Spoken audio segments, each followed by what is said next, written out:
Parmi les plus importants secrets du succès, la bonne gestion du temps. Pourquoi plusieurs personnes gèrent mal leur temps? Quelles sont les 7 erreurs les plus courantes dans la gestion du temps? Quelles sont les techniques qui peuvent nous aider à mieux gérer notre temps? Sachez d'abord que le temps est notre vrai capital.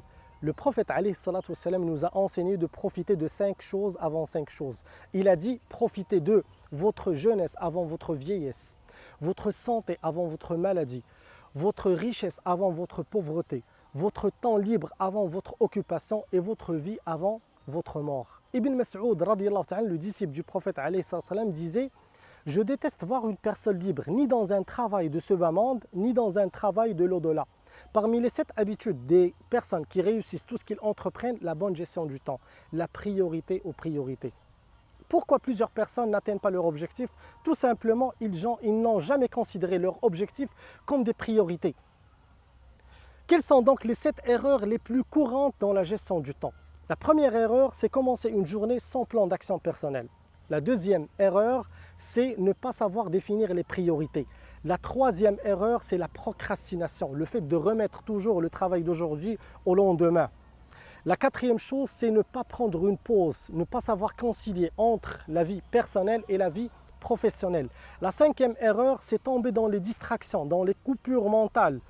Ici, l'Internet et le téléphone sont votre ennemi numéro 1. La sixième chose, le non-développement des compétences. Et la septième erreur, c'est question d'affirmation de soi, ne pas savoir dire non. Donc, quelles sont les techniques qui peuvent nous aider à mieux gérer notre temps? La première chose, commencez votre journée avec un plan d'action personnel, avec un objectif. L'objectif, le plan d'action sont de bonnes sources de motivation. La deuxième chose, savoir définir les priorités.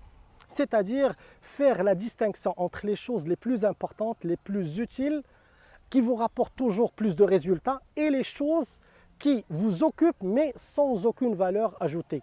Dans ce sens, il y a 2 techniques. Il y a la loi de Pareto, c'est-à-dire 20-80, déterminer 20% de vos facteurs qui vous rapportent 80% de vos résultats. La deuxième chose, la matrice d'Eisenhower, pour distinguer entre ce qui est urgent et important et ce qui n'est pas urgent et non important. La troisième chose, c'est-à-dire se fixer des échéances pour éviter la procrastination.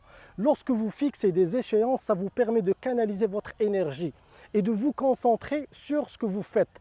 La quatrième chose, c'est-à-dire un équilibre entre la vie personnelle et la vie professionnelle.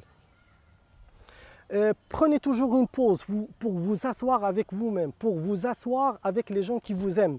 Prenez une pause pour permettre à votre corps, à votre cerveau de respirer un peu, de se ressourcer un peu. La cinquième chose, c'est d'éviter les distractions. Faites une seule tâche. Ne commencez jamais une seconde, une deuxième tâche sans finir la première. Parce que si vous commencez une deuxième sans finir la première, lorsque vous voulez revenir pour la première, ça va vous prendre plus de temps pour la finir. La sixième chose, développez vos compétences. Stephen Covey, dans son livre « Les 7 habitudes des gens qui réussissent tout ce qu'ils entreprennent », a cité l'histoire de quelqu'un qui a voulu couper un arbre, mais qui a pris énormément du temps pour couper cet arbre. Un homme lui a dit « Au lieu de prendre beaucoup de temps pour couper cet arbre, prends 5 minutes pour aiguiser votre scie. » La sixième chose, c'est question d'affirmation de soi. Affirmez-vous. Il ne faut pas avoir, peur de dire non. Non, disez non.